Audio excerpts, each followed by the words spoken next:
Hello, welcome to Holistically Speaking. I am Morella DeVoe, your host. Our mission with Holistically Speaking is to be the avenue through which the voices of holistic health reach you at the time you need it most. And today we're talking about a different kind of healing. I'm really excited about our show today because we're going to be talking about healing your wallet.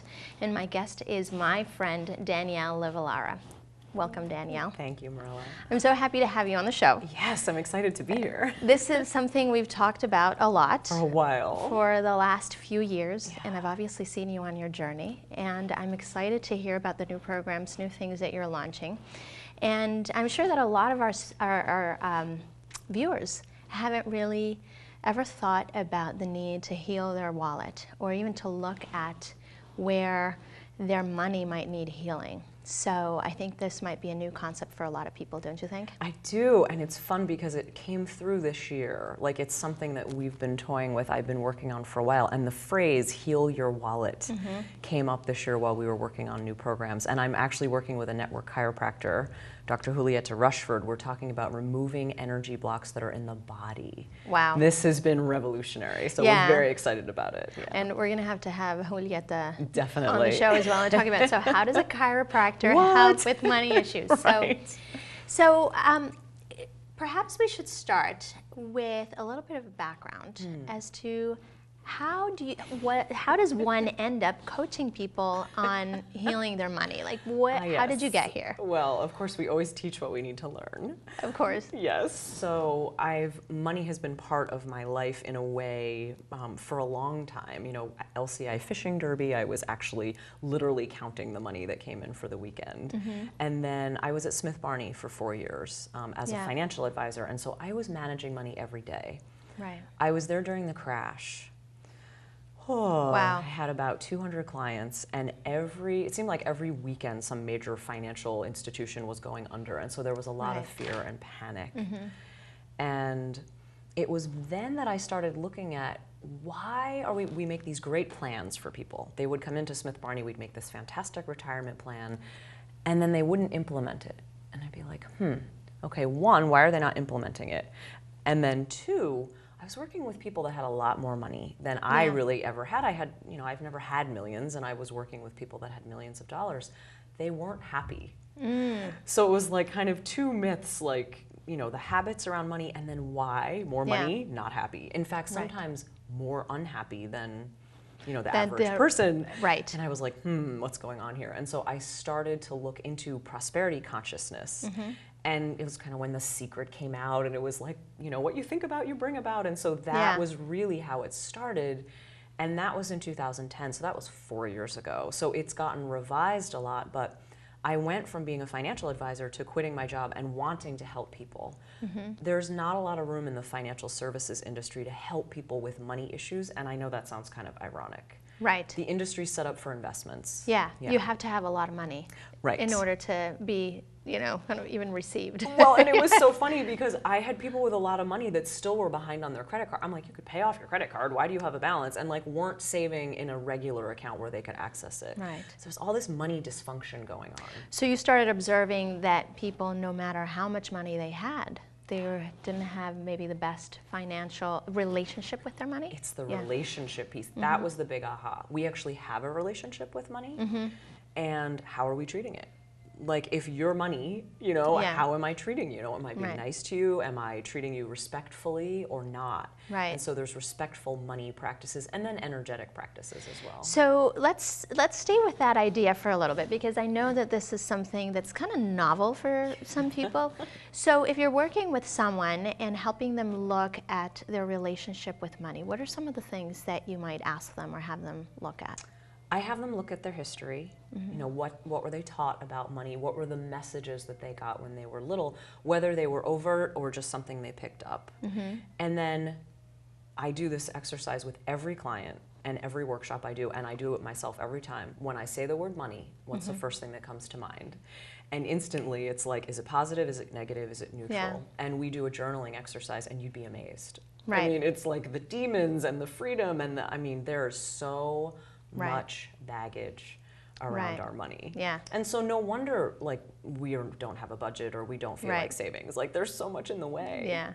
And in the context of relationship too, things like, well, are you looking at your money? Are you looking at your bills? You know, are you looking at your balance? So, you know, I heard someone say once, you know, if money were your lover, you know, would they be calling you back? You know, so if you're ignoring it, if you're not calling, you're not paying attention, you're not showing it some love, you know, it's not going to be returning that love. Does that make It's sense? so funny. It doesn't get better when you stick your head in the sand. Yeah. Like so many people are like, I don't want to look at it. It's a mess. Right. I'm like, okay, I get that with anything, even a relationship, if it's not going well, there's a lot of fear in there. Right. But if you just dive in, and this is what the teaching has been about, you know, this last year, is let's just find those places where we're feeling shame or guilt or whatever it is around money. And it's like, I see them as like little children. It's like, take them on our lap, be like, it's okay. Right. You know, we don't have to be feeling shame and guilt. Right. We weren't taught about money, really.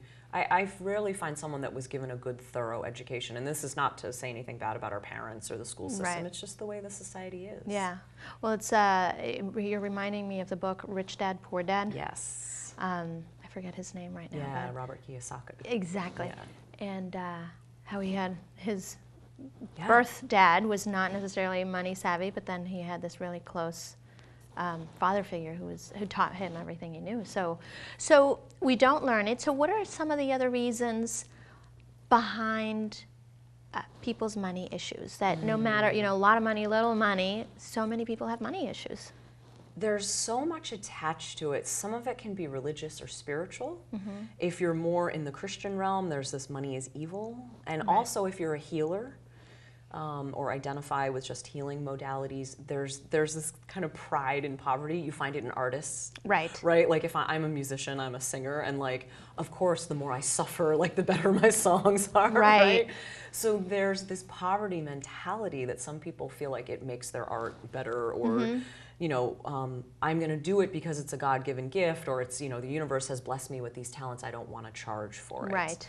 But the reality is, we live here in America, money we need it in everyday life. Right. And so we have to make peace with it. And it's really, you know, what we'll talk about a little bit later, is it's shifting the energy around money from fearful to loving.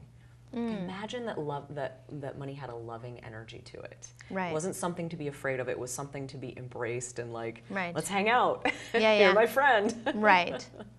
So you're talking about the healer type. So is this a particular group of people that you're tending to work with more? I kind of get the feeling that that's what you're doing more these days. Is that true? Yes, and what's been interesting is it's really a self-identifier, right? I have attorneys who would say they're healing, and I have people that are actually doing massage and things like that. It's people that are here that have identified something that feels like their purpose. Right. And they're following their path and they're living their purpose. And it's the people that are doing that and are not feeling financially rewarded. Right. Sometimes they're living hand to mouth. Sometimes they're just, you know, not making as much as they thought. But I see a lot of people in crisis. Right. And I mean, I've been there myself. You know, I left Smith Barney, and then that was a really good job. And I quit that job, and it was pretty frightening the first year. So like, I sure. have lived all of this. Right. Yeah, I know the panic around money very well. The panic. Yes. Yeah, we've been there. Yeah.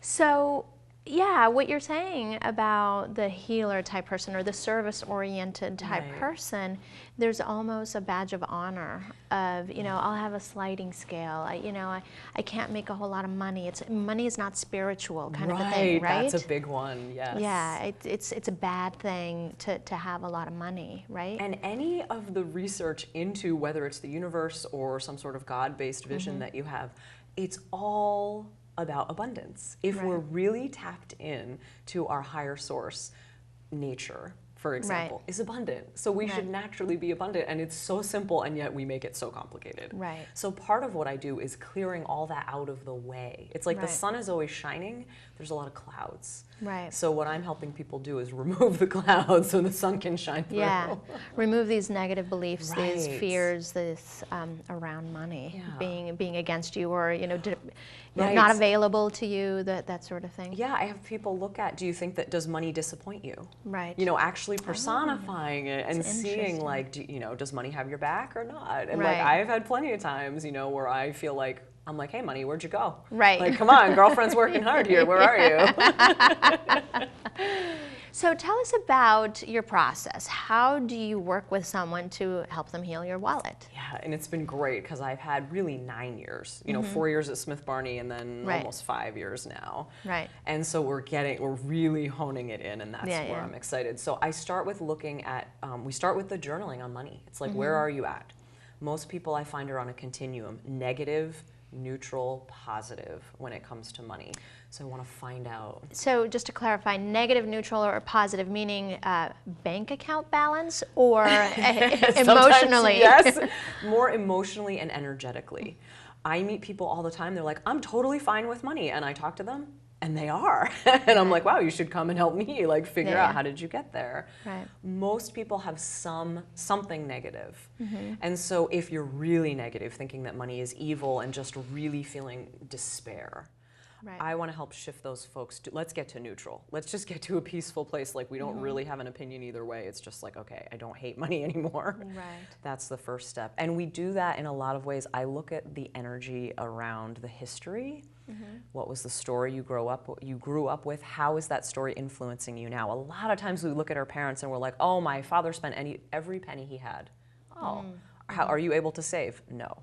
Right. So a lot of times we're adopting their habits. Sometimes we rebel against them. My parents told me, don't get a credit card. What's the first thing I did when I got to UVM? I got a credit card, and I was kind of like, yeah, I'm going to get a credit card. You can't tell me, So first we look at the history, and then we go to the body. And we start, and this is like the revolutionary piece, is we look at where are we holding the stress and the money issues in our body. I tend to feel it more in my heart when I'm having a negative money space, and we work on healing that. Yeah. Then we shift the mindset, can we just have a positive outlook on money? After all that, then we go to managing expectations and creating a budget and a new vision. But we've really got 3 or 4 steps to go through first. So the tactics of the budget and, the checkbook balancing and all of that comes later then? It comes later, and everyone's like, well, I just want a budget. And I'm like, I know, but you're 35 years old and you have never created one, so let's look at why. There's a statistic out there that I think most Americans, 60-some% don't have a budget. Okay, so and I'm always curious, how are people living? Either they have plenty of money and they don't have to worry about it, or they're just sticking their head in the sand and there's all this financial drama. So or not have a sort of methodical, just kind of a haphazard way of using their money. Well, and what I say, a lot of people think a budget is restrictive, and believe me, like, I'm a free spirit, I don't like rules. Yeah. So the budget is like, I don't always love it. But for me, it gives me information. I think everyone at least once a year should take what I call a financial snapshot. Yeah. Where are you? Where's your money going? Is that where you want it to go? You may uncover something that you've been paying for 6 months. You're like, oh, I don't use that anymore, or I'm really not going to the gym, or I really want to be doing something different. You look at it and then you make a change. Right. It's people think it's this dark, scary thing, and now once we've uncovered it, we have to like live by these rules, Right. And I just say, no. Is your budget in line with your values? Yeah. If it's not, great. Here's some tips for how to bring it in alignment. Right. Right. Yeah. So I'm really curious about the body piece. I'm really curious about the story, the history kind of investigation. So, but since the body piece is such a new thing, I'm curious as to what it is that you look at. What do you find? How do you work with it? Oh, it's been amazing. Well, and the process was great because Julieta came to my first workshop. I was doing Heal Your Wallet. That's it. Step 1. Right. She came. The next day she called me. She's like, oh my gosh, we have to do the body piece. She's like got this book idea and all this stuff. And I was like, tell me more. And she said, this is my work. For 20 years, I've been working with people in their body. They're holding emotional traumas. And with her work through breathing and through the network chiropractic and essential oils, she's helping people retrain their brain around emotions. And so that's what we're doing, it's finding where it is. Right. Sometimes we just ask people to tune in. When you hear the word money, if something's coming up, feel where is that in your body? It could be in your big toe, and it's different for everyone. And it's like going to that space and then breathing into it. And it's a very simple process. The tricky part is we uncovered over 50 emotions that are negative that people have related to money. Wow. And we were like, and it's what I've seen in the last 9 years. I mean, all kinds of things. So this is like an onion. Yeah. You may find fear, and then, okay, there's some guilt in there, and maybe there's some shame. You know, society's kind of set us up for, hey, don't you want this loft credit card? But then, oh, you're bad for having credit card debt. So there's all these mixed emotions and mixed messages that we're getting. Right. Yeah. Right. And so the body piece, you're typically then working with Julieta on it and kind of clearing it through chiropractic, you said, and oils. Yeah, chiropractic and oils, and it's really awareness too. You know, we have clients all over the country, so clearly, I mean, they could fly here and see her. Gotcha. They could do network chiropractic, but part of it, ultimately, let's start with just an awareness. Right. Where are we feeling certain things in our body? And this has been new for me. You know, I'm really excited to be like, oh wow, I feel this here, and to just pay attention to it. Right. Yeah. So what's next? So once somebody understands, so do we need to dive deeper into the history piece? Like, what do you uncover in the history piece when you're looking at someone's story with money? The history's fascinating because, as you can imagine, everyone has a different history. There tends to be some defining moment where something happened that when we were very little that we've anchored as a belief that is not true. Right. And so it could be, you know, money doesn't grow on trees. Whatever it is that you were taught when you were little, you tended to adopt that. You have to work hard for money is a classic one, right? I feel like we've all been taught that. Right. If you look at it, when you're really in your flow and in your purpose, it feels like it's easy. Right. And those that work the hardest, you know, think about people working minimum wage jobs. They are working their behinds off, and they are not making great money. Right. So it's things like that that we've built our life around that aren't true. So that's what I try to see. Where are we adopting a social norm that is not serving us anymore? Yeah. Can you rattle off the top of your head some of the most common limiting beliefs that you find? Because I think that some might be all of a sudden might ring a bell for some of our viewers that they might realize, oh my God, I have that belief. I have that. So what are some of the ones that you could just kind of think off the top of your Definitely the work hard for money. And I'm not saying that we're not going to work hard, but... Right, that you can't have a lot of money if you're not, like, you know, working your tail off. There's you can't be spiritual and have wealth. That is a big one. People are taking their spiritual path, they're putting it over here, and they're putting money over here. Right. That, really getting that to come together. And then really the myth, you know, the myth that money does buy happiness. Right. Money allows us choices. Yeah. Right? And there's a certain statistic that if you're under, like if you're near poverty level and you're in crisis mode all the time, there's not a lot of happiness because you actually feel like, this was a fascinating discovery. We have a primal fear and terror, kind of like we're being chased by a saber-toothed tiger, but it's money. Yeah. If we don't know where our money's coming from, we actually feel like we might die. Right. And it's not true, right? I mean, even if no money ever came to me again, like I would probably be sleeping on your couch, but like I wouldn't be dead. Exactly. You know? Yeah, but there is an irrational terror of, you know, the loss of well-being or the loss of your life. You know, I'm going to be under a bridge and die if I. Yeah, there are a lot of them. You know, I can also think like money doesn't grow on trees. Right. And then I think that culturally, and tell me if you agree, but like our society has this maybe unspoken general consensus that money is bad, and that if you have a lot of money, you're a bad person. Yes. You're, you know, kind of stingy. You're, you know, maybe egotistical or or greedy. You're mean. That you're mean. Yeah. You're demeaning people. And there are certainly people that are wealthy that fit into that category. There are plenty of people that aren't that fit into that category. For me, money is a mirror. Right. So if you're already a kind-hearted person and generous, it's going to make you more kind-hearted. Right. If you're already a jerk, might make you more of a jerk. You know, so that's where it's just magnifying who we are. Exactly. In the moment. But you're right, there is this, it's really interesting because I've been studying the history of money, and you figure in America we started with the Puritans, which was the work hard for money, don't flaunt it, all of that. And then there's this conflicting view that we're in America.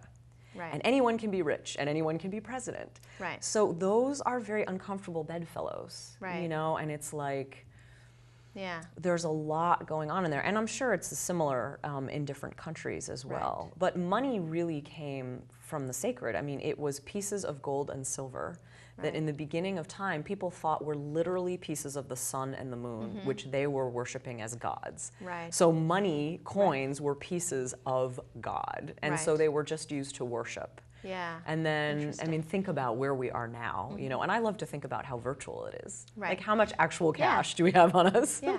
And it is really just a means of exchange. Right. You know, we're exchanging energy with each other. This is just a way of, you know, money is just a way of facilitating that. Another one that's coming up for me right now is the self-worth does not equal the net worth piece, right? A lot of people think their credit score or their bank account balance is saying who they are.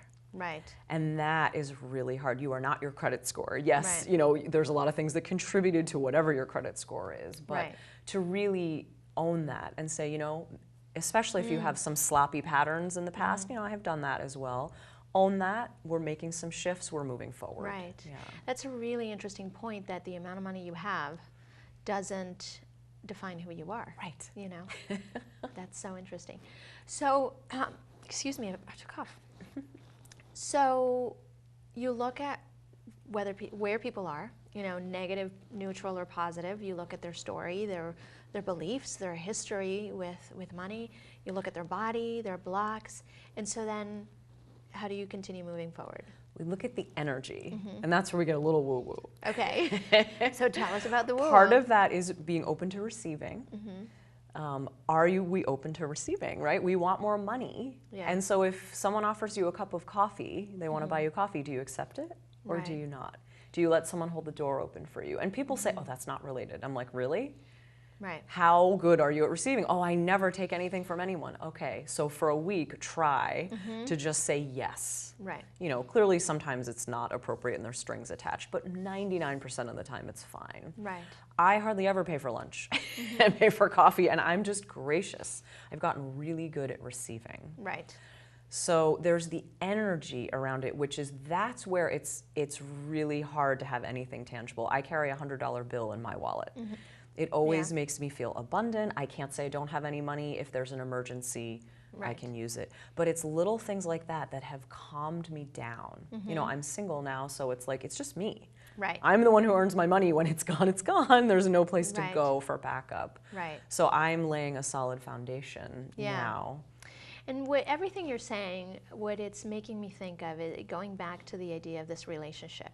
You know, it's like if money is your friend, and you don't let your friend ever do something nice for you, you know, then, you know, they're gonna stop. They're not gonna come. Or if you say, you know, your friend is mean and, you know, doesn't have your back and, you know, always bad-mouthing your friend, right? Your friend, exactly. They're not gonna come anymore, right? Well, and it's funny because this is a very masculine-feminine conversation as well, that the masculine energy tends to want to give.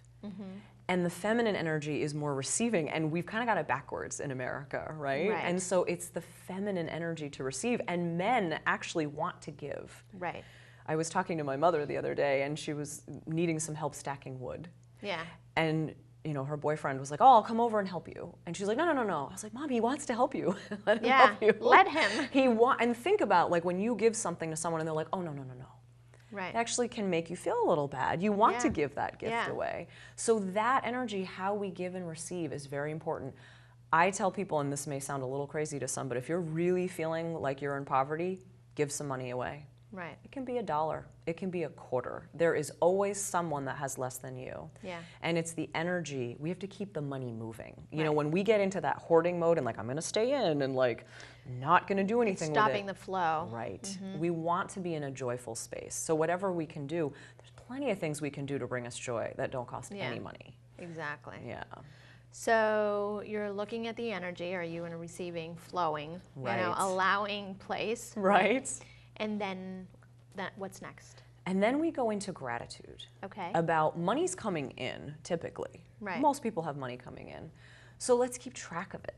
Right. Let's notice when it comes in and say thank you. Right. I find when people stop and start adding up, like how much money comes in every day, they're surprised. It's more than they think. Right. So it's just being grateful, looking around and seeing all the things that money purchased. You know, they purchased the chairs, your dress, you know, it's like money has been blessing us with its loving energy. Right. We just have been blind to it. Yeah. And what my sister and I call the money dance for many years. Like, do the money dance, like, yay! Right, you know? Totally. Like, $5, oh woohoo! My gosh, whenever I get it, I'm like, yay. It can be anything, right? I found a quarter on the floor, woohoo! So we have about another 5 minutes. Woohoo, going fast. So I want to be sure to show your website and the book that you recommend. This so is fantastic. let's go ahead and show that to our viewers. Yes. This is your website, www.healyourwallet.com.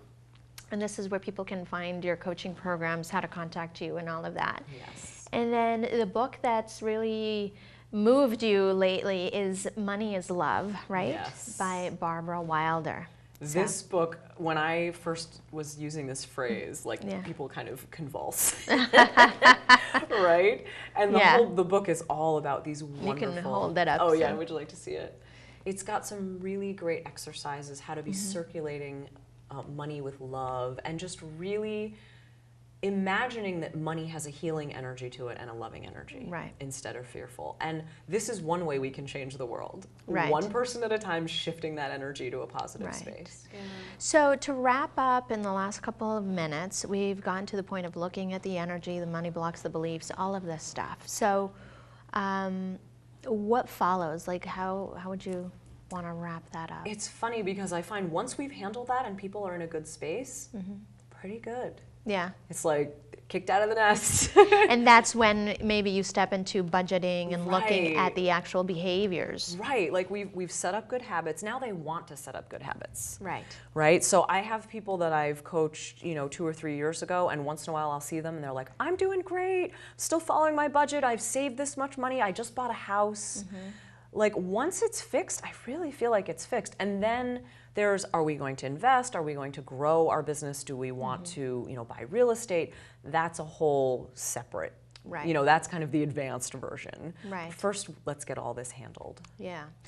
One of the things that I think about is how all areas of your life are interconnected. Yes. But it's rarely as clear as it is with money, how money touches every area of your life, right? Yes. So is there any particular way that you've seen is especially salient in terms of the other really areas of life that are maybe involved? Money and our love relationships. Like I find for me, I clear out a money block, I get a date. It's like, but it's a very similar, you're thinking about your relationship to money. Right. It's like your relationship to love. Right. So that's a fascinating, we could do a whole other segment on that. Yeah. How do your relationships improve as your relationship with money Well, improves? And part of it is you're loving yourself. When you're healing your money relationship, a lot of it is about self-love. Right. That naturally opens up other areas of your life. Right. Yes.